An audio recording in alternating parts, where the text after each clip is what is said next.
When I first met Julie, she had a lot of anxiety about how to best support her autistic 5-year-old daughter, Sophia.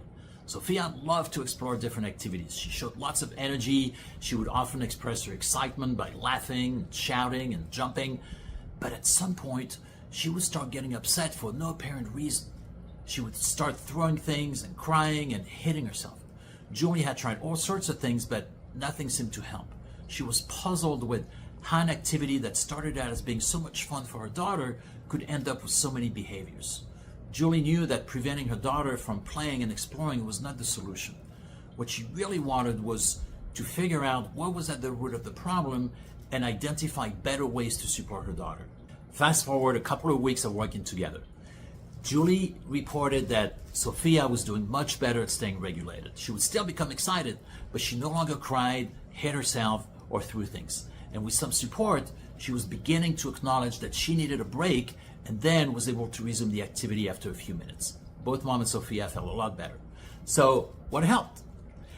I started by asking Julie many questions about the types of situations where those behaviors happened. We looked for patterns and triggers. We came to the conclusion that Sophia was getting overstimulated by each of those activities. Although she was having fun, she could not regulate the impact of having fun. I used the analogy of being on a roller coaster. Many people would love the sensation of the roller coaster, but if it went on for too long, or if they went back to the same ride over and over, they may get sick. This resonated with Julie. Her daughter's nervous system could handle some stimulation, but when the excitement kept going past a certain point, or if it was too intense, she became dysregulated as her nervous system was in overload.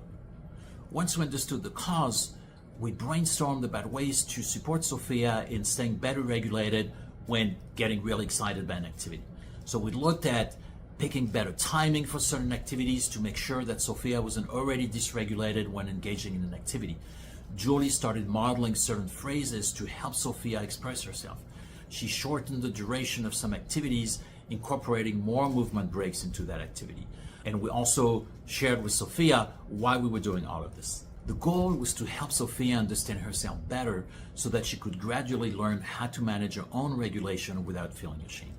The key parts in this case were: 1, understand what was creating dysregulation for Sophia; 2, how to help her stay better regulated; and 3, educate her in the process.